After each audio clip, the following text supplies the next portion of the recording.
Students, आज हम discuss करेंगे प्रैक्टिस सेट जो कि चैप्टर आपका इलेक्ट्रोस्टैटिक का है। तो शुरू करते हैं। पहला एमसीक्यू है बच्चे। One metallic sphere A is given positive charge whereas another identical metallic sphere B of exactly same mass as of A is equal amount of negative charge. Then अब ये बच्चे 4 ऑप्शन दिए गए हैं। Question को समझो और उस हिसाब से आप आंसर हम निकालते हैं। ठीक है बच्चे? तो पहला क्वेश्चन क्या कहता है कि वन मेटालिक स्फीयर दिया हुआ है, ठीक है? तो क्या दिया हुआ है? वन मेटालिक स्फीयर दिया हुआ है एक ए, ठीक है? उस पे पॉजिटिव चार्ज है। दूसरा भी दिया हुआ है बी, ठीक है? उस पे भी आपका कितना exactly same as mass of A, mass दोनों का सेम है, लेकिन इस पे आपका दिया हुआ है नेगेटिव चार्ज। देन अब mass A and mass B are still remain equal. Mass A increases होगा, मास बी डिक्रीज़ेज़ होगा, मास बी इंक्रीज़ होगा। देखो नेगेटिव चार्ज कब आता है? नेगेटिव चार्ज तब आता है जब इस पे इलेक्ट्रॉन्स की कंसंट्रेशन क्या हो जाए? ज़्यादा हो जाए। और यहाँ पर पॉजिटिव चार्ज कब आता है? जब इलेक्ट्रॉन की कंसंट्रेशन कम हो जाए। तो इलेक्ट्रॉन यहाँ पर ऐड हुए हैं बी में, तभी नेगेटिव चार्ज है। तो मतलब इलेक्ट्रॉन का मास इसमें ऐड हो गया है। तो जब ऐड हो गया तो मास किसका ज़्यादा हो गया? तो बी का मास ज़्यादा हो गया एज़ कम्पेयर टू ए। तो आंसर ऑप्शन क्या आएगा? ऑप्शन में 4 में से जो ऑप्शन आएगा तो वो ऑप्शन नंबर आएगा आपका डी। कौन सा ऑप्शन आएगा? ऑप्शन नंबर डी आएगा। ठीक है? तो नेक्स्ट क्वेश्चन पे चलते हैं। नेक्स्ट क्वेश्चन क्या कहता है वो देखते हैं। नेक्स्ट क्वेश्चन में कहता है in general, metallic ropes are suspended from the carriers to the ground which take inflammable material। अब इसका रीज़न क्या है? देखो मेटालिक रोप्स जो सस्पेंडेड की जाती है ग्राउंड पे विच टेक इन्फ्लेमेबल मटेरियल, उसका रीज़न क्या है? रीज़न ये है बच्चे कि जब भी गाड़ी सपोज करो कोई बॉडी चल रही है, ठीक है? तो गाड़ी जब चल रही है तो क्या होगा? चलने की वजह से जो बॉडी होगी वो ड्राई एयर से कांटेक्ट करेगी या डस्ट पार्टिकल से कांटेक्ट करेगी। उससे क्या होगा? बॉडी वो जो या कार है या बॉडी वो चार्ज हो जाएगी। अब जब चार्ज हो गई है तो उस सरफेस पे क्या होगा? स्पार्क होगा। जब चार्ज होगी तो अगर स्पार्क हुआ तो वो इन्फ्लेमेबल मटेरियल क्या हो जाएगा? कैच कर देगा फायर। ठीक है? तो जैसे ही फायर कैच करे, इसको रोकने के लिए आपने नॉर्मल देखा होगा मेटालिक रोप्स जो गाड़ियाँ कैरियर वाली होती हैं उसके सस्पेंडेड की जाती हैं ग्राउंड के, ताकि वो चार्ज क्या हो जाए? ग्राउंडेड हो जाए। ठीक है? नहीं तो ग्राउंडेड नहीं होगा तो चार्ज वहाँ पे होगा। थोड़ा-सा भी स्पार्क हुआ तो क्या होगा? जो इन्फ्लेमेबल मटेरियल है वो क्या करेगा? फायर को कैच करेगा। तो ऑप्शन में से कौन-सा आएगा? द रीज़न ये है कि to keep the body of the carrier in contact with the earth, इसलिए ऑप्शन नंबर क्या आएगा? सी आएगा। ठीक है? तो नेक्स्ट क्वेश्चन पे चलते हैं। इन चार्जिंग द इंडक्शन, अब चार्जिंग में चार्जिंग करनी है बाय इंडक्शन, तो बाय इंडक्शन से हम जब चार्ज करते हैं तो क्या होगा? ठीक है? तो हमने ऊपर अभी इस टॉपिक में पढ़ा था कि जब भी हम इंडक्शन का मतलब क्या होता है? Shifting of free charge carrier. ठीक है? अब जो शिफ्टिंग होती है वो किसके अंदर प्रेज़ेंट होती है? वो खाली कंडक्टर के अंदर प्रेज़ेंट होती है। तो हमने पढ़ा था कंडक्टर से चार्ज का, तो body to be charge must be a conductor. तो चार्जिंग इंडक्शन से जब भी होगी तो हमें क्या करना पड़ेगा? चार्ज कैसे करना पड़ेगा? कंडक्टर। हमने ऊपर भी एक्टिविटी की थी पिछले लेक्चर में। ठीक है? चलो नेक्स्ट पे चलते हैं। नेक्स्ट क्या कहता है? Charge on a body is Q1 दिया हुआ है। It is used to charge another body by induction. ठीक है? एक बॉडी है, उस पे चार्ज कितना है?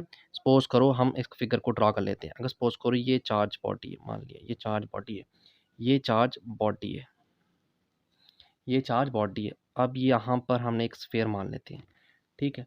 ये पहली बॉडी आपकी फर्स्ट बॉडी ये आ गई और दूसरी बॉडी आपकी यहाँ पर ये आ गई। ठीक है? अब देखो ये आपका क्या है? चार्ज है। अब ये चार्ज बॉडी पे हमने चार्ज किया नदर, अब इंडक्शन से करना है विदाउट कॉन्टैक्ट। तो हमने इंडक्शन से इसको कैसे चार्ज किया? देखो अब ये न्यूट्रल बॉडी थी तो इसकी तरफ आ जाएगा आपका नेगेटिव चार्ज और दूसरी तरफ जो होगा वो हो जाएगा इक्वल पॉजिटिव चार्ज। ठीक है? तो यहाँ पे हम मान के चलते हैं ये हो गया Q1 और यहाँ पर हम मान लेते हैं ये आ गया Q2। ठीक है? क्या आ गया? Q2।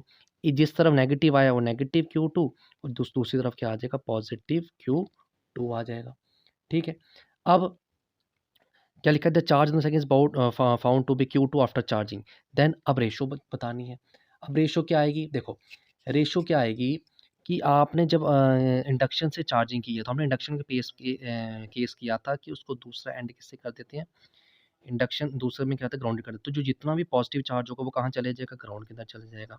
ठीक है, तो क्या बॉडी पे क्या रह जाएगा, आपका नेगेटिव चार्ज रह जाएगा। ठीक है, तो क्या होगी रेशो, हमेशा याद रखना कि अब चार्ज यहाँ पे वैल्यू कम हो गई है, तो यहाँ पर आपको पता लग रहा है Q1 ग्रेटर देन Q2 हो गया। तो रेशो में क्या निकाले आएगा, रेशो में आएगा Q1 divided by Q2 greater than equal to 1 आना चाहिए। अब ऑप्शन देखते हैं, ऑप्शन में से कौन सा ऑप्शन ऐसे आ रहा है, ऑप्शन देखते रुको। ऑप्शन आएगा बच्चे 4 ऑप्शन में से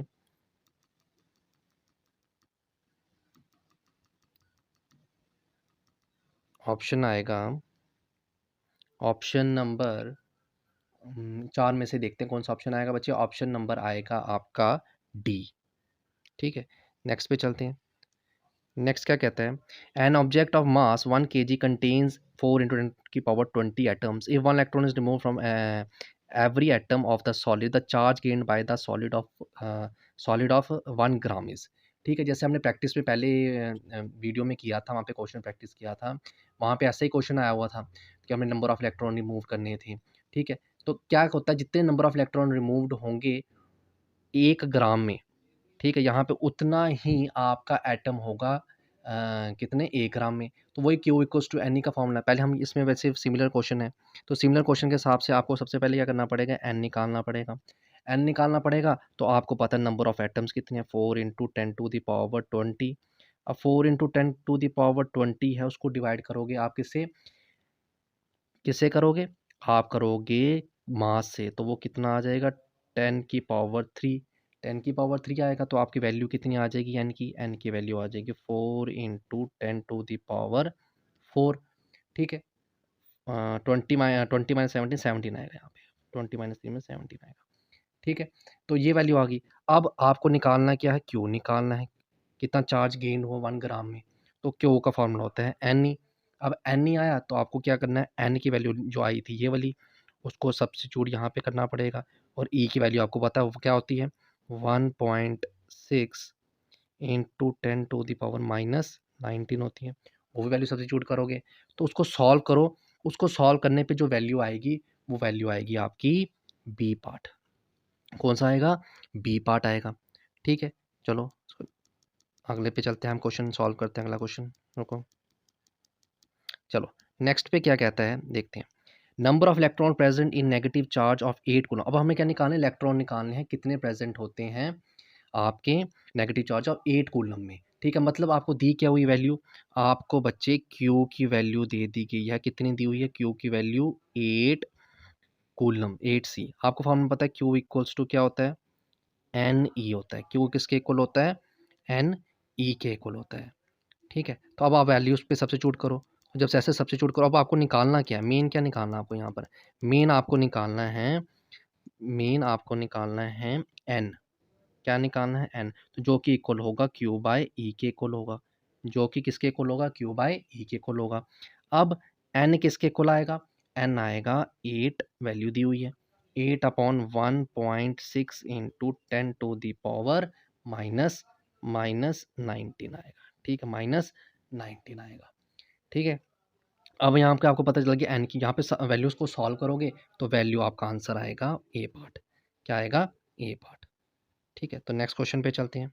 नेक्स्ट क्वेश्चन क्या कहता है, नेक्स्ट क्वेश्चन, इसको मैं यहाँ से भी रेज कर देता हूँ। ठीक है, चलो नेक्स्ट पे चलते हैं।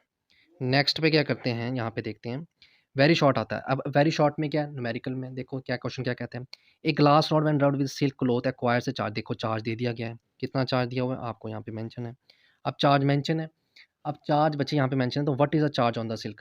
अब सिल्क पे कितना चार्ज आएगा, ठीक है, तो चार्ज जो आएगा सिल्क पे भी उतना ही आएगा, लेकिन नेगेटिव में आएगा। तो आपने क्या आंसर लिखना है कि सिल्क पे भी इतना चार्ज आएगा। ठीक है, तो उस पे क्या होगा, सिल्क पे भी उतना ही चार्ज आएगा, तो वो क्या होगा, उसका नेचर कैसे होगा, वो नेचर होगा, नेचर होगा नेगेटिव। क्या होगा, नेचर नेगेटिव नेचर होगा। ठीक है, चलो नेक्स्ट पे चलते हैं, नेक्स्ट पे चलते हैं। नेक्स्ट क्वेश्चन क्या कहता है वो देखते हैं। Consider 3 spheres A, B and C. If A and B repel each other, A attracts C and C. ठीक है, वो देखते हैं। ठीक है, तो क्या होगा, ए दिया हुआ है, ए गिवन है, ठीक है, बी है और सी है, ठीक है, ए बी और सी। ए अट्रैक्ट कर रहा है सी को, और B, A and B repel each other. अब ये क्या कर रहे हैं, एक दूसरे को, ये दोनों क्या कर रहे हैं, रिपेल कर रहे हैं, दूर भेज रहे हैं। ये वाले पास आ रहे हैं और ये वाले दूर जा रहे हैं, ठीक है। Then what is the nature of B and C, और बी और सी का नेचर क्या होगा, ठीक है। तो इस क्वेश्चन को हम देखते हैं, ऐसे सॉल्व करते हैं, रुको, ठीक है, कैसे सॉल्व करते हैं देखते हैं। ये देखो, ठीक है, तो मान लेते हैं ए वाला क्या है, पॉजिटिव है, ठीक है, क्योंकि ए और बी क्या एक दूसरे को रिपेल कर, दोनों पॉजिटिव मान लेते हैं, ठीक है। ए अट्रैक्ट सी, मतलब यहाँ ये ए है, ये बी है, ठीक है। तो सी वाले को हम क्या मान लेते हैं, ये नेगेटिव है, ताकि ये एक दूसरे को अट्रैक्ट कर रहा है। What is the nature of an A attract C, A and B repel each other, A attract C, then what is the nature of B and C. अब बी और सी की नेचर क्या होगी, देखो यहाँ सामने पता चल रहा है, दोनों क्या करेंगे, अट्रैक्ट करेंगे, तो आंसर क्या आएगा, it is also attractive in nature, ठीक है। नेक्स्ट क्वेश्चन पे चलते हैं, नेक्स्ट क्वेश्चन पे देखते हैं अभी क्या है। नेक्स्ट क्वेश्चन क्या कहता है, नेक्स्ट क्वेश्चन कहता है what does Q1 plus Q2 equals to 0 signify in electrostatics. तो Q1 प्लस Q2 क्या सिग्निफाई कर रहा है, ठीक है। अब देखो Q1 प्लस Q2 दोनों, इसको इक्वेशन को सॉल्व करते हैं। Q1 इक्वल्स टू क्या आ जाएगा, माइनस Q2, जीरो को उसकी तरफ भेजोगे, ठीक है। वैल्यू दोनों की equal, equal in magnitude but opposite in nature, क्या आ जाएगा, equal in magnitude and opposite in nature. Next question पे चलते हैं, ठीक है। तो नेक्स्ट क्वेश्चन पे देखते हैं क्या है, नेक्स्ट क्वेश्चन क्या कहते हैं, नेक्स्ट क्वेश्चन क्या कहते हैं, which property of dielectrics make them different from conductors. कौन सी ऐसी प्रॉपर्टी है डाइलेक्ट्रिक की जो डिफरेंट है कंडक्टर से। तो अभी आपने पढ़ा था ऊपर कि इंसुलेटर को एक डाइलेक्ट्रिक्स कहते हैं। तो डाइलेक्ट्रिक्स में फ्री इलेक्ट्रॉन होते नहीं है। तो फ्री इलेक्ट्रॉन्स नहीं होंगे तो क्यों नहीं है, क्योंकि उसमें हाई रेजिस्टेंस है कि वो अलो नहीं करता पास होने के लिए, ठीक है। तो ये आपने लिखना है, और उसके एग्जाम्पल में आप लिख सकते हो, एग्जाम्पल में आपका आ जाएगा, एग्जाम्पल में आपका आ जाएगा ग्लास, ठीक है, हमने पढ़ा था पहले लेक्चर में, रबर, ठीक है, रबर आ गया आपका, प्लास्टिक आ गया। तो ये एग्जाम्पल आप लिख सकते हो, ठीक है, तो ये एग्जाम्पल आप लिख सकते हो, ठीक है। तो नेक्स्ट चलते हैं, नेक्स्ट क्वेश्चन क्या कहता है, नेक्स्ट क्वेश्चन कहता है two insulated charge copper spheres A and B of identical sizes having charge Q A and Q B respectively, a third charge.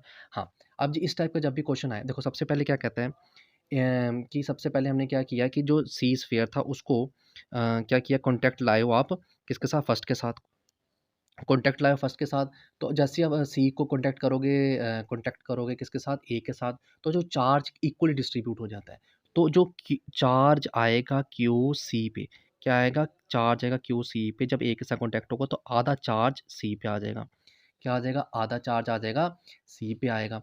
अब जब सी पे तो आ गया, क्यू सी का क्यू क्यू सी पे तो चार्ज आ गया आपका ए का आधा, लेकिन लेकिन आपका अब जो ए पे चार्ज बचा है, ठीक है? जो ए पे चार्ज बचा रह गया, तो वो कितना हो जाएगा नया चार्ज? वो हो जाएगा, हम डैश करके लिख लेते हैं, वो भी हो गया आपका जितना पहला था उससे आधा हो गया। कितना हो गया?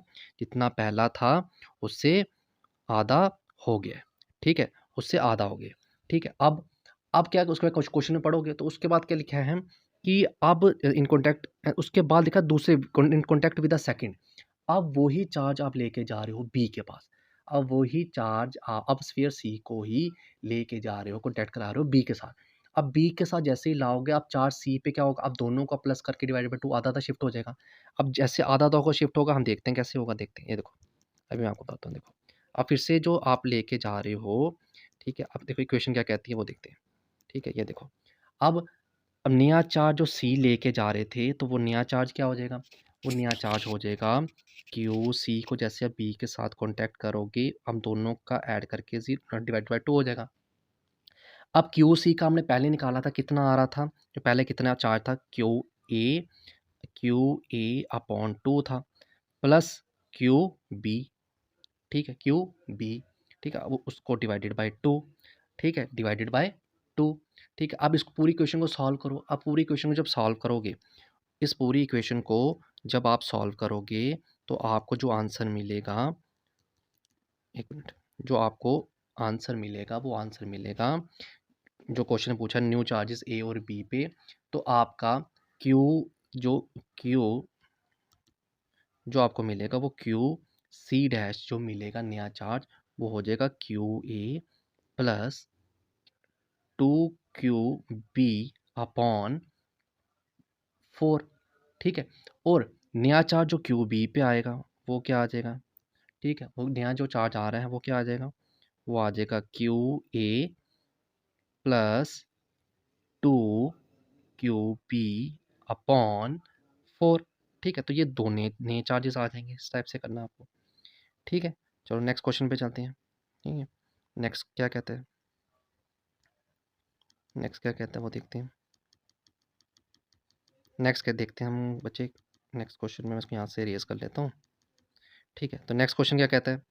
नेक्स्ट क्वेश्चन क्या कहते हैं कि what is the basic cause of quantization of charge? Basic cause के क्वांटाइजेशन का चार्ज, तो यही है कि क्वांटाइजेशन ऑफ चार्ज क्या होता है? ओनली इंटीग्रम नंबर ऑफ इलेक्ट्रॉन्स होते हैं जो ट्रांसफर होते हैं एक बॉडी से दूसरी, जिसकी वैल्यू क्यू की वैल्यू, रुको, जिसको क्या होता है, क्यू की वैल्यू क्या होती है? प्लस माइनस एन ई के इक्वल होती है। ठीक है, प्लस माइनस एन ई के इक्वल होती है। ठीक है, तो ये आपने लिखना है।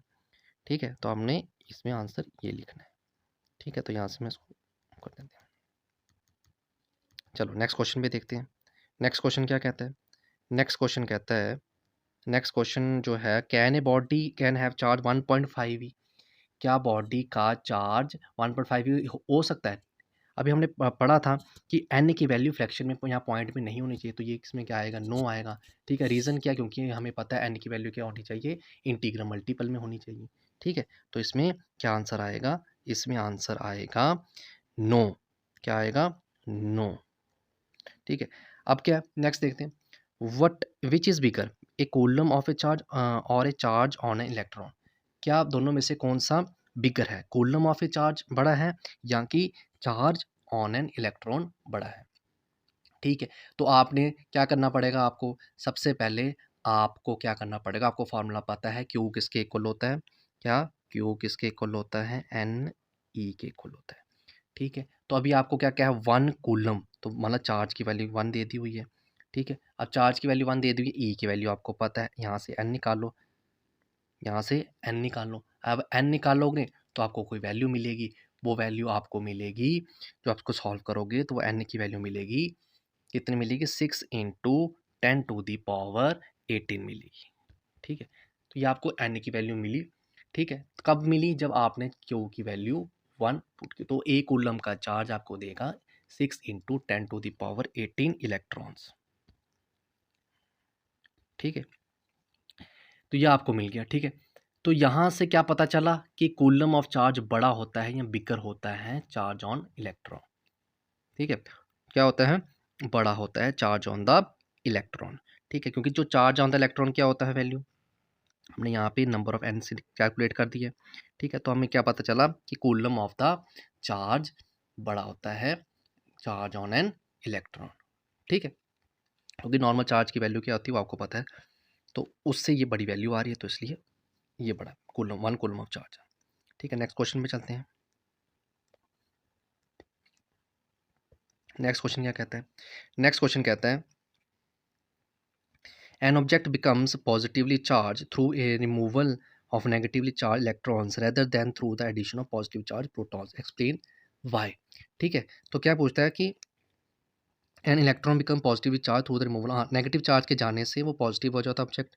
ठीक है, negative charge rather than through the addition of positive charge protons, मतलब कि क्या हो गया कि इलेक्ट्रॉन निकलने की वजह से वो बॉडी पे पॉजिटिव चार्ज आता है पॉजिटिव चार्ज आया था, रेदर देन कि और पॉजिटिव प्रोटॉन ऐड हो जाए, रेदर देन द और पॉजिटिव प्रोटॉन्स ऐड हो जाए। ठीक है, लेकिन इसका रीज़न ये हो गया कि क्योंकि पॉजिटिव चार्ज जो होता है लेस मोबाइल होता है। क्या होता है? लेस मोबाइल, मतलब एक जगह से दूसरी जगह जाना। ठीक है, नेगेटिव चार्ज जल्दी मूव कर जाता है। ठीक है, इसलिए क्या होता है, यही रीज़न है कि जो ऑब्जेक्ट है पॉजिटिव चार्ज होता है through the removal of negative charge, rather than कि उसमें और एडिशन हो जाए पॉजिटिव प्रोटॉन्स की। ठीक है, नेगेटिव क्या हमने समझा है कि नेगेटिव जो चार्ज होता है, इलेक्ट्रॉन जो होते हैं वो ज़्यादा मोबाइल होते हैं, प्रोटॉन कम होते हैं। तो नेगेटिव वाले जल्दी मूव कर जाते हैं, ठीक है। तो पॉजिटिव वाले लेस मोबाइल होते हैं, तो लेस मोबाइल होने की वजह से उन पे पॉजिटिव चार्ज है, तो नेगेटिव वाला चले जाए, शिफ्टिंग हो जाए, ट्रांसफर कर लेता है, ठीक है। तो ये अपने इस पॉइंट में लिखना है। A glass object is charge to a, इसकी वैल्यू दी हुई है, by rubbing it with a silk cloth. In this rubbing process have protons being added to the object और have electrons being remove from it. तो ये question आपको दिया गया। क्वेश्चन में पूछ रहा हुआ है कि है प्रोटॉन्स भी एडेड टू द ऑब्जेक्ट या इलेक्ट्रॉन्स रिमूव्ड हो जाएंगे। तो आपको पता है इलेक्ट्रॉन्स ही रिमूव्ड होंगे, क्योंकि वही कंसेप्ट लगेगा कि इलेक्ट्रॉन ज़्यादा मोबाइल होते हैं, प्रोटॉन्स कम होते हैं, तो इलेक्ट्रॉन ही शिफ्ट करेंगे। तो आपका ऑप्शन में आंसर में क्या आएगा? आंसर में आएगा कि जो इलेक्ट्रॉन है वो ही रिमूव्ड होंगे, ठीक है। तो आगे शॉर्ट आंसर में देखते हैं। अब शॉर्ट आंसर में क्या आता है वो देखते हैं। शॉर्ट आंसर में आता है, in filling the gasoline tank of aeroplane, the metal nose of the hose from the gasoline truck is always carefully connected to the metal body of the aeroplane by a wire before the nozzle inserted in the tank. Explain why. ऐसा क्यों होता है? ठीक है, कि जब हम filling gasoline tank करते हैं एरोप्लेन का, तो जो मेटल नोजल होती है हो जो आगे से hose from the gasoline truck is always carefully connected, हमेशा केयरफुली कनेक्टेड किया जाता है to the aeroplane wire before the nozzle is inserted to the tank, ठीक है। टैंक को इंसर्ट नोजल को इंसर्ट करने से पहले उसको ऐसा क्यों केयरफुली कनेक्टेड किया जाता है? रीज़न पूछ रहा है। तो बच्चे रीज़न क्या आएगा? क्योंकि हमें पता है कि एरोप्लेन और गैसोलाइन ट्रक के जनरली जो व्हील्स होते हैं वो रबर टायर्स के होते हैं, ठीक है। और रबर टायर्स के होते हैं और वो इंसुलेटेड होते हैं ग्राउंड से, इतना तो आपको पता है, ठीक है। उसके बाद जो जनरली सर्विस रैम्प्स होते हैं वो किसके बने होते हैं? ठीक है, कंक्रीट तो गुड कंडक्टर है ही नहीं, गुड बैड कंडक्टर है। तो बैड कंडक्टर होते हैं, वो भी मतलब अलो नहीं करेंगे चार्ज को ग्राउंडेड होने के लिए, ठीक है। तो इसलिए in spite of grounding metallic ropes the aeroplane and the truck could remain charge.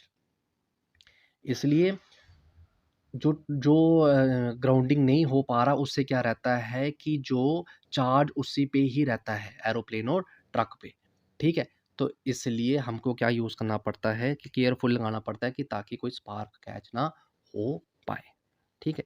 Next देखते हैं, automobile ignition failure occurs in a damp weather, explain why. ठीक है, तो क्या आएगा? Automobile ignition failure occurs in damp weather, explain. ऐसा क्यों होता है कि ऑटोमोबाइल इग्निशन हो जाती है, इग्निशन फेलियर हो जाता है डैम्प वेदर में? ऐसा क्यों होता है? ठीक है, क्योंकि जो इंसुलेटिंग पोर्कलेन है, इंसुलेटिंग पोर्कलेन वो उस पे क्या होता है, उसके पे प्लग पे फिल्म ऑफ डर्ट इकट्ठे होने शुरू हो जाती है। क्या होनी शुरू होती है? डर्ट इकट्ठे होने शुरू हो जाती है। और वो जो डर्ट इकट्ठी हुई है, ठीक है, वो जो डर्ट इकट्ठी हुई है वो हाइग्रोस्कोपिक है। वो क्या है? हाइग्रोस्कोप क्या है? सरफेस जो डर्ट, अब वो जो फिल्म बन गई उसकी उस पे, तो वो क्या होगा कि वो हाइग्रोस्कोपिक है। वो क्या है? हाइग्रोस्कोपिक। हाइग्रोस्कोपिक क्या होता है? हाइग्रोस्कोपिक एटमॉस्फेयर से मॉइस्चर को ले लेगा। अब मॉइस्चर को लेगा, अब जो इंसुलेटिंग प्रोक्लीन है वो क्या बन गया? अब क्वाज़ी कंडक्टर बन गया, क्वाज़ी कंडक्टर बन गया, ठीक है। ह्यूमिड वेदर के अंदर क्या बन गया? क्वाज़ी कंडक्टर बन गया। क्योंकि डर्ट के साथ-साथ उसने डर्ट जो बन गई थी हाइग्रोस्कोपिक, उसने मॉइस्चर भी ले लिया। अब क्वाज़ी कंडक्टर मतलब बिहेव लाइक ए कंडक्टर, ठीक है। अब इससे क्या होगा कि स्पार्क क्या होगा? लीक होने शुरू हो गया, ठीक है। अब क्या हो गया? लीक होने शुरू हो गया जो सरफेस है प्लग की, ठीक है।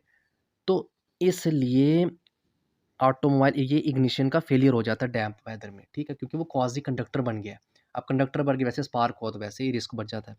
इसलिए इसमें आपने ये लिखना है कि क्या लिखना है? आपने यही लिखना है कि जो इंसुलेटिंग पोर्कलेन था, मतलब जो प्लग था, वो प्लग पे अब डर्ट टाइम के साथ-साथ वो फ़िल्म बननी शुरू हो जाती है डर्ट की, ठीक है। अब उसी इंसुलेटिंग सरफेस पे जो सरफेस डर्ट है वो हाइग्रोस्कोपिक है, और हाइग्रोस्कोपिक एटमॉस्फेयर को कैच करता है एटमॉस्फेयर से, ठीक है। तो जो ह्यूमिड वेदर वेदर में क्या हो जाता है? वो क्वाज़ी कंडक्टर का बिहेव बन जाता है। तो जब क्वाज़ी होगा, एप्रिशिएबल प्रोपोर्शन ऑफ स्पार्क आएगा, वहाँ से लीक होने शुरू हो जाएगा, जिससे रिस्क बढ़ जाता है आपका क्या इग्निशन फेलियर का, ठीक है। इसलिए इग्निशन फेलियर हो जाता है, ठीक है। चलो नेक्स्ट देखते हैं। ठीक है, तो ये इग्निशन फेलियर ऑटोमोबाइल में ये है कि वो जो आप सपोज़ करो जैसे आप सेल्फ करते हो, तो सेल्फ में जो प्रॉब्लम होती है, तो वही रीज़न आ रहा है यहाँ पर, ठीक है। तो जो होना था, डिस्चार्ज होना था चार्ज को, तो वो चार्ज हो नहीं पाएगा, ठीक है। ठीक है, वो क्या नहीं हो पाएगा? डिस्चार्ज नहीं हो पाएगा। ठीक है, तो आगे देखते हैं। A bird perches on a bare high tower line and nothing happens to the bird. A man standing on the ground touches the same line gets a fatal shock. ऐसा क्यों होता है? तो इसमें यही आएगा, क्या आएगा इसमें बच्चे? यही आएगा, जो बर्ड है, जो बर्ड है, जो बर्ड है, बर्ड क्या होगा, जैसे ही हाई पावर लाइन पे बैठेगी, ठीक है, तो क्या होगा, सर्किट आपका कंप्लीटेड नहीं होगा बर्ड और अर्थ के बीच में। ठीक है, तो बर्ड को कुछ नहीं होगा, लेकिन जब मैन अर्थ ग्राउंड पे खड़ा है, ठीक है, अगर वो ही टच करे सेम लाइन को, तो वो सर्किट पूरा कंप्लीटेड हो जाएगा, इसीलिए उसका फैटल अटैक हो जाता है। नेक्स्ट देखते हैं। An ebonite rod held in hand can be charge by rubbing it with flannel, but a copper rod can not be charge like this. ऐसा क्यों होता है? ह्यूमन बॉडी और कॉपर रॉड दोनों आपको पता है इलेक्ट्रिसिटी कंडक्ट करती हैं, लेकिन जैसे ही आपने कोशिश की चार्ज करने की कॉपर रॉड की रबिंग से, तो चार्ज फ्लो होगा रॉड से, जो copper rod, to the earth through the hand. ठीक है, ये भी आपको पता है। लेकिन जैसे ही एबोनाइट रॉड आपने चार्ज की रबिंग करके, तो चार्ज जो होगा, लेकिन एबोनाइट पे रहेगा। क्यों? क्योंकि वो जो एबोनाइट रॉड है वो बैक कंडक्टर ऑफ इलेक्ट्रिसिटी है। ठीक है, तो ये आपने इसमें लिखना है। नेक्स्ट देखते हैं। नेक्स्ट क्या कहता है? Ordinary rubber is an insulator but the special rubber tyres of aircraft made slightly conducting. ऐसा क्यों है? तो वही रीज़न आ जाएगा पहले की तरह, कि जो लैंडिंग के टाइम क्या होता है, जो एयरक्राफ्ट्स हैं जो चार्ज हो गए होते हैं, आपको पता है फ्रिक्शन की वजह से टायर और ग्राउंड में इतनी फ्रिक्शन होती है कि वो चार्ज हो गया होता है टायर। अब वो इसलिए कंडक्टिंग करने होते हैं, क्योंकि अब उसको अर्थ करना है, नहीं होगा तो वो चार्ज उसी टायर पे रहेगा, तो उस चार्ज को टायर को अर्थ किया जाता है, ताकि कंडक्टिंग बनाया जाता है, ताकि वो जो चार्ज कहाँ चले जाए, अर्थ पे चले जाए। ठीक है, इसलिए किया जाता है। नेक्स्ट क्वेश्चन देखते हैं। Why does a charge glass rod attract a piece of paper? ऐसा क्यों होता है? तो क्या होता है, आपको पेपर पता डाइलेक्ट्रिक है, तो जैसे ही पॉजिटिव, जैसे ही सपोज करो ये पेपर है, ये पेपर आ गया, ये पेपर है, अब ये आपने पॉजिटिव रॉड लिया है, ठीक है, तो ये आपने पॉजिटिव रॉड लिया है, पॉजिटिव, ठीक है। अब जैसे लिया है, तो क्या होगा, देखो पेपर आपका डाइलेक्ट्रिक है, तो जो आप ग्लास रॉड चार्ज पर लाए पॉजिटिवली उसके पास, तो क्या होगा, जो एटम्स होंगे पेपर के वो पोलराइज्ड हो जाएंगे। ठीक है, अब जो नेगेटिव वाला होगा वो पॉजिटिव के पास आने की कोशिश करेगा। ठीक है, और जो पॉजिटिव वाला होगा वो दूसरी एंड पे चल जाने की कोशिश करेगा, इसलिए जो फोर्स ऑफ अट्रैक्शन हो जाएगी शुरू ग्लास रॉड और पेपर के बीच में। ठीक है, as compare to force of repulsion.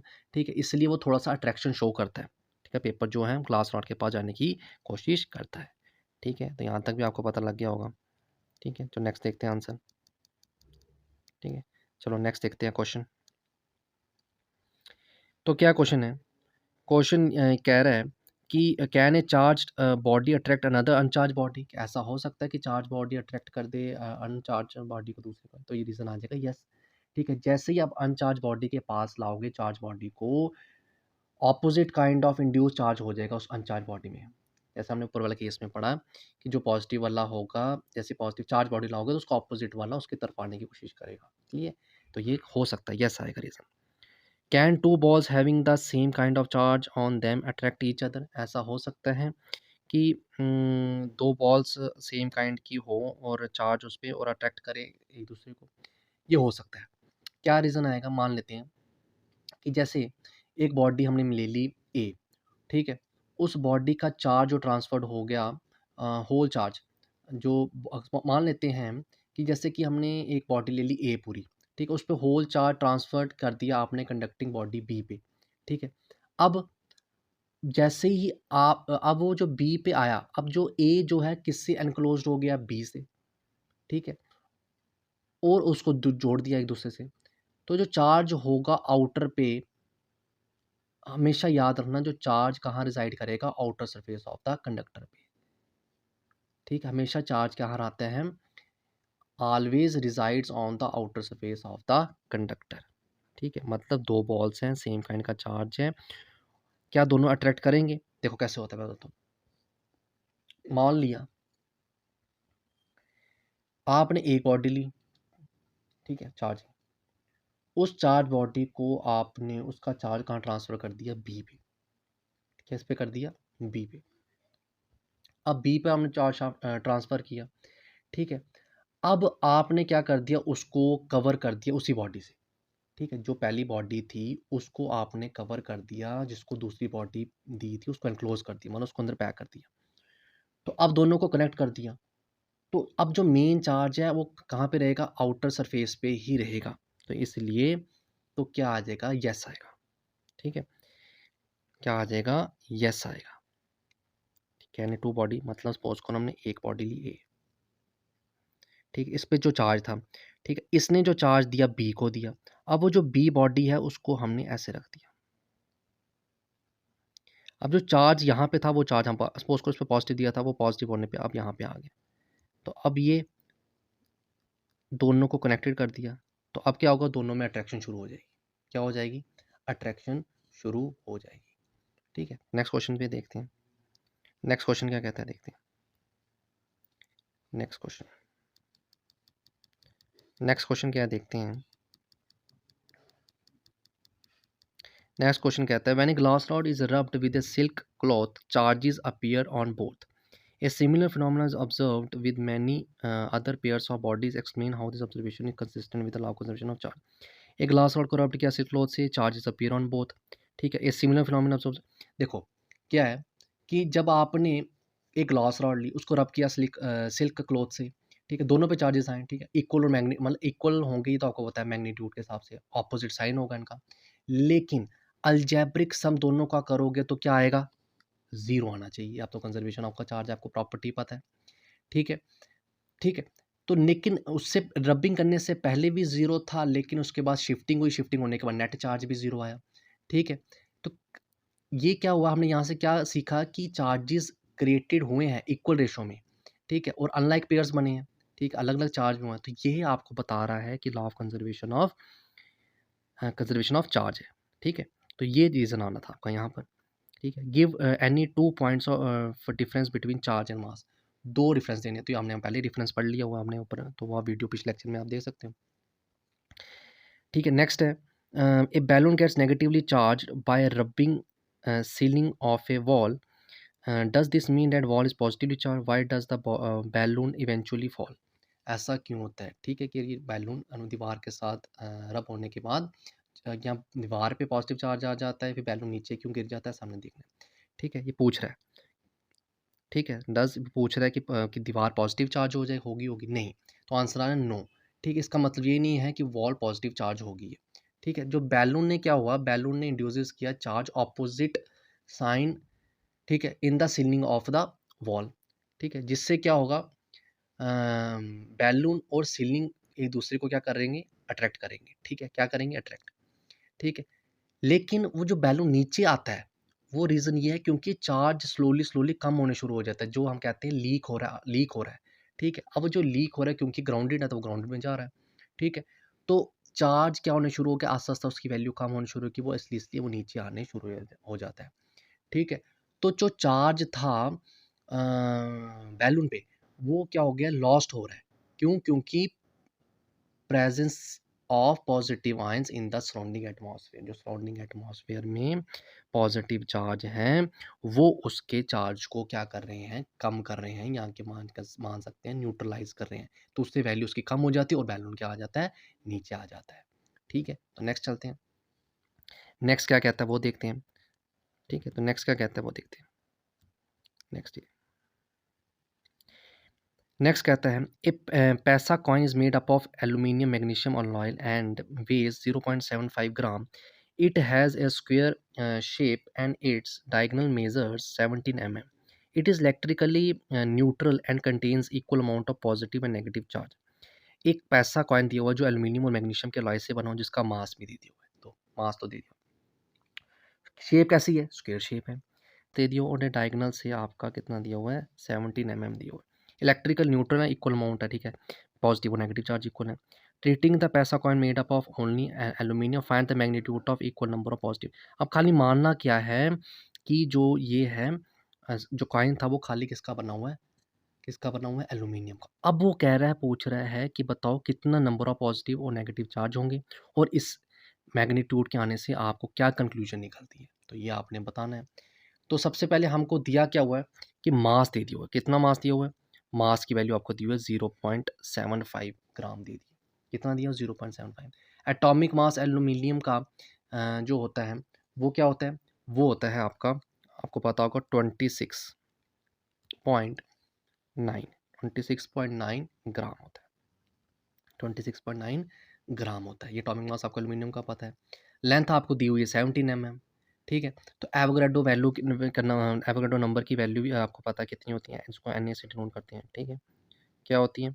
वो होती है आपकी 6.023 इंटू 10⁻20। ठीक है, तो यहाँ पर अब फॉर्मूला आपको पता है, एन किसके इक्वल होता है? Na upon m into m।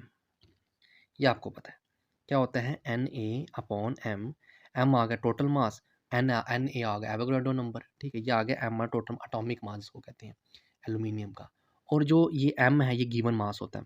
Simple है, given mass upon atomic mass into Avogadro number, ये n की वैल्यू होती है, आपको पता है। तो इसको जब सॉल्व करोगे तो आपको वैल्यू मिलेगी। वो वैल्यू आपको मिलेगी 1.67 इंटू 10⁻22। इसको सॉल्व करोगे तो आपको ये वैल्यू मिलेगी। अब ठीक है, अब आपको एटॉमिक नंबर एल्यूमिनियम का पता कितना होता है? 13 होता है। और 13 का मतलब उसमें 13 प्रोटॉन और 13 इलेक्ट्रॉन होते हैं। ठीक है, अब हमने कैलकुलेट करना है कि जो जितनी वैल्यू आई है, ये जो वैल्यू आई है, क्या वैल्यू आई है? ये जो वैल्यू आई है, इसके हिसाब से कितना चार्ज आता है, तभी हम बता पाएंगे पॉजिटिव नेगेटिव चार्ज कितना आ रहा है। तो हमें फार्मूला पता है कि इस कॉइन में, ए कॉइन में कितने हमें निकालना पड़ेगा। तो हमको ये वैल्यू पता है, इसको मल्टीप्लाई कैसे करेंगे? इसको मल्टीप्लाई करेंगे जो एटॉमिक मास है एल्यूमिनियम का और चार्ज से। ठीक है, तो हमें क्या करते हैं, इसको मैं यहाँ से पहले हटा देता हूँ।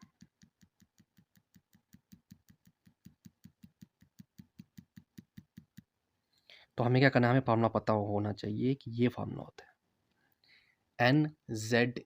क्या निकालने के लिए? मैग्नीट्यूड निकालना, पॉजिटिव नेगेटिव चार्जेस कितने हैं एक पैसा कॉइन में। ठीक है, तो फार्मूला क्या होता है? NZE। क्या होता है? NZE। एन की वैल्यू हमने निकाली थी 1.672 इंटू 10⁻22, और यहाँ पे एन की वैल्यू निकाल ली, तो जेड की वैल्यू क्या हो जाएगा? 13 आ जाए, क्योंकि एल्यूमिनियम का एटॉमिक नंबर क्या? 13। और ई की वैल्यू आपको पता है जो होती है स्टैंडर्ड चार्ज की वैल्यू। तो उस पूरे को सॉल्व करोगे तो आपकी वैल्यू आएगी 34.8 किलो कूलम। तो ये वैल्यू आपकी आ गई, ये वैल्यू आपकी आ गई।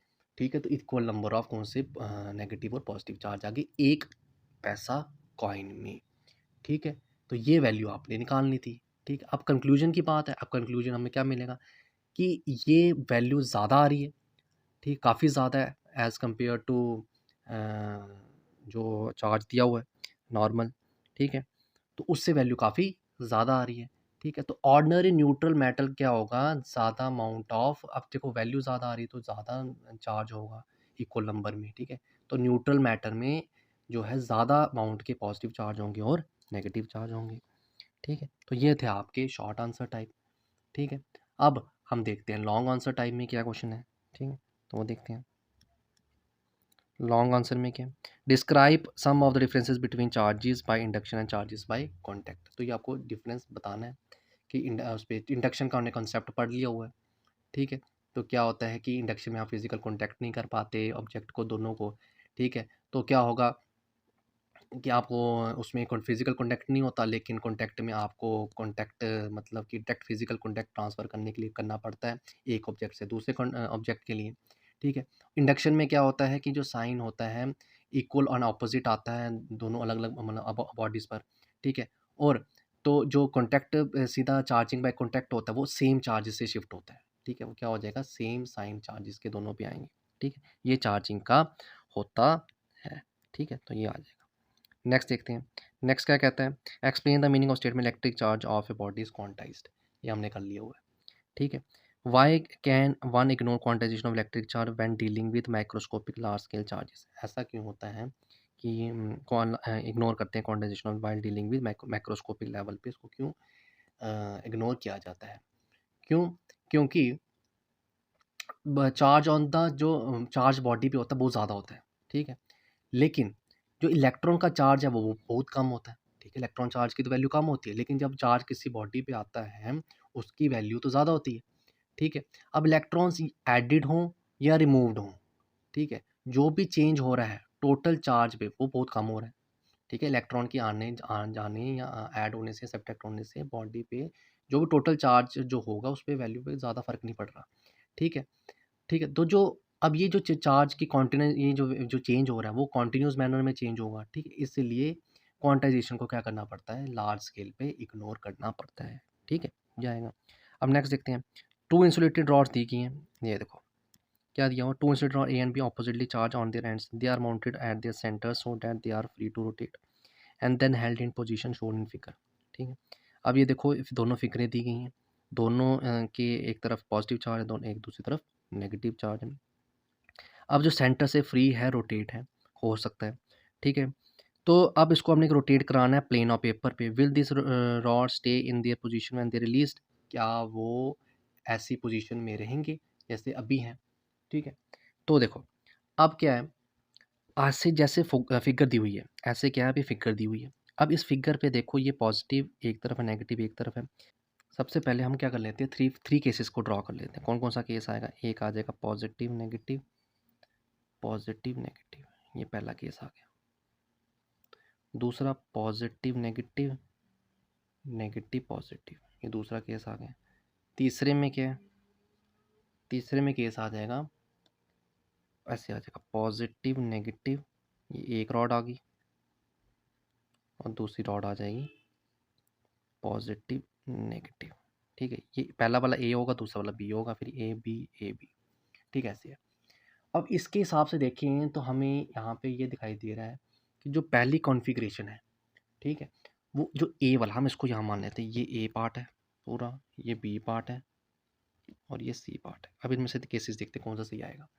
तो जो ए वाला आ रहा है वो स्टेबल दिखाई दे रहा है, ठीक है? क्या आ जाएगा, ए वाला क्या आ रहा है, स्टेबल आ रहा है। If the positive upper ends of both the rods are pushed toward each other, then their mutual repulsion will move the system back to their original. अब क्या होगा कि अगर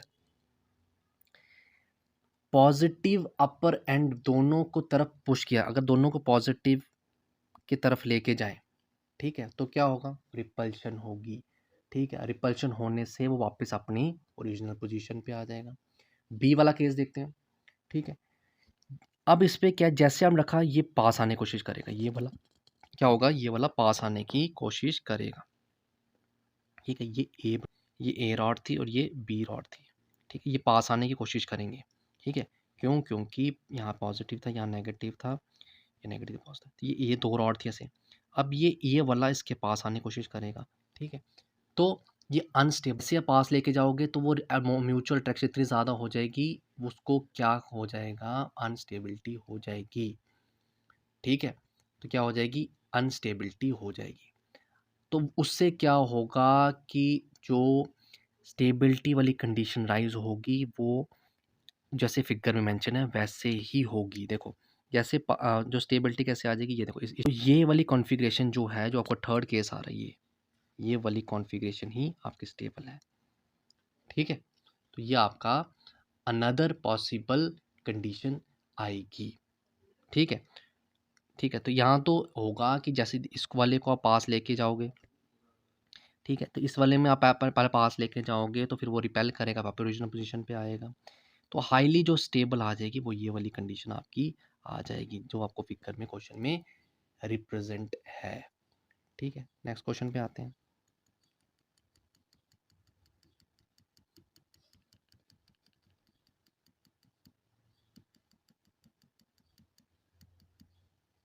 ठीक है, तो नेक्स्ट देखते हैं। नेक्स्ट क्या कहता है, it is nobly believe that protons and neutrons which constitute nuclei of ordinary matter are themself built out of more elementary units called quarks. A proton neutron consists of three quarks, two types of quarks so called up quarks denoted by u of charge plus 2 by 3e and down quark denoted by, ठीक है? तो ये question आपको mention है, ठीक है? इस पूरे क्वेश्चन को आप रीड करो, ठीक है? तो उसको हम क्या करेंगे, सॉल्व करेंगे। ठीक है, तो ये क्वेश्चन आपको पूरा दिया हुआ है, ये क्वेश्चन आपको पूरा दिया हुआ है। ठीक है, अब इस क्वेश्चन को करते हैं हम सॉल्व। क्वेश्चन क्या कहता है, ठीक है, उसको देखते हैं। चलो अब हम मान के चल लेते हैं, इसमें प्रोटॉन्स पे जो चार्ज क्या मान लेते हैं, हमको पता है पॉजिटिव मान लेते हैं। क्या मान लेते हैं, पॉजिटिव ई मान लेते हैं, पॉजिटिव ई मान लेते हैं। ठीक है, अब अप क्वार्क्स को हम मान लेते हैं, कितने अप क्वार्क्स हैं, हम मान लेते हैं ए क्वार्क्स, स्मॉल ए से नोट कर देते हैं। तो डाउन क्वार्क कितने हो गए, डाउन क्वार्क्स कितने हो जाएंगे, मान लेते हैं 3 माइनस ए, कितने मान लेते हैं, 3 माइनस ए मान लेते हैं। ठीक है, अब टोटल नंबर ऑफ क्वार्क्स कितने हो गए, टोटल नंबर ऑफ क्वार्क्स कितने हो गए, 3 हो गए। दोनों को कर लो प्लस, तो 3 में बचेगा। ठीक है, तो अब हमें क्या करना पड़ेगा, अब हमें, अगर मैं जो आपकी जो ए आपने क्वार्क्स मानना था, उसको मैं उसके चार्ज के साथ मल्टीप्लाई कर दूं, और जो डाउन क्वार्क्स था उसको भी उसके चार्ज के साथ मल्टीप्लाई कर दूं, तो आपको नंबर ऑफ प्रोटॉन मिलेगा, क्योंकि क्वेश्चन के हिसाब से तो यही बनता है, क्वेश्चन के हिसाब से तो यही बनता है। तो क्या करेंगे, देखते हैं। सबसे पहले आपने क्या किया, जो क्वार्क्स की वैल्यू थी वो हमने लिखा ए, मल्टीप्लाई बाई इसका चार्ज कितना था, वो चार्ज था आपका दिया हुआ क्वेश्चन में आपको आका 2/3, 2/3 ई, प्लस प्लस 3 माइनस ए, और इसकी वैल्यू है माइनस ई।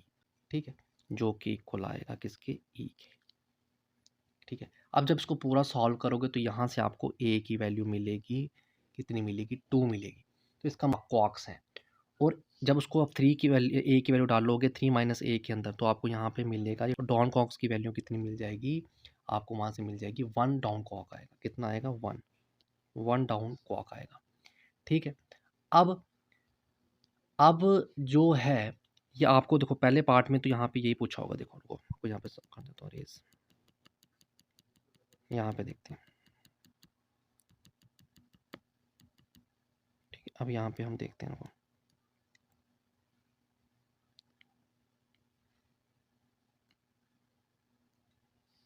ये देखो पॉसिबल क्वार्क कंपोजिशन पूछ रहा है प्रोटॉन और न्यूट्रॉन की। ठीक है, तो पॉसिबल क्वार्क कंपोजिशन क्या हो सकती है प्रोटॉन की, पॉसिबल क्या हो सकती है, देखो मैं अभी तक हमने क्या निकाला वो देखते हैं। अभी तक हमने 2 अप क्वार्क्स निकाल दिए और एक डाउन क्वार्क्स, तो अभी तक तो हमने ये देखा है यू यू डी। ठीक है, मतलब 2 अप क्वार्क्स और एक डाउन क्वार्क। अब हमें पता है न्यूट्रॉन पे चार्ज कितना होता है, न्यूट्रॉन पे चार्ज होता है 0, कितना होता है, 0 होता है। ठीक है, तो अब उसके हिसाब से देखते हैं, अप क्वार्क हम मान लेते हैं बी। ठीक है, तो डाउन क्वार्क्स कितने हो जाएंगे उसके, 3 माइनस बी। ठीक है, तो वैसे ही उसी को सेम रूल निकालेंगे, टोटल चार्ज की वैल्यू 0 हो जाएगी, तो हम वही करना पड़ेगा, B bracket 2e/3 plus 3 minus B minus e/3 equals to 0, यही होगा। ठीक है, जब इसको सॉल्व करोगे तो आपको यहाँ से b की वैल्यू क्या मिलेगी, 1 मिलेगी। अब 1 अप क्वार्क और 2 डाउन क्वार्क होंगे, तो आपको यहाँ से क्या मिला, 1 अप क्वार्क और 2 डाउन क्वार्क्स मिल गए। ठीक है, तो ये होगा पॉसिबल क्वार्क कंपोजिशन होगी न्यूट्रॉन के लिए। तो ये आपने को क्वेश्चन में ये सॉल्व करना था। ठीक है, तो आपको ये समझ आ गया होगा। ठीक है, चलो नेक्स्ट क्वेश्चन पे चलते हैं।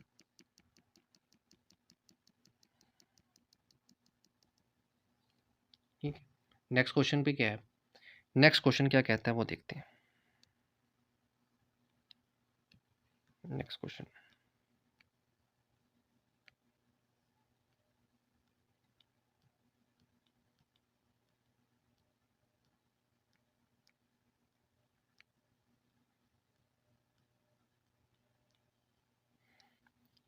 ठीक है, तो यहाँ तक हमारे लास्ट क्वेश्चन था, तो हम करेंगे बाकी क्वेश्चन नेक्स्ट टॉपिक पे। तो पहले टॉपिक होगा हमारा कूलम्स लॉ, वो हम पढ़ेंगे नेक्स्ट वीडियो में। Okay, bye bye.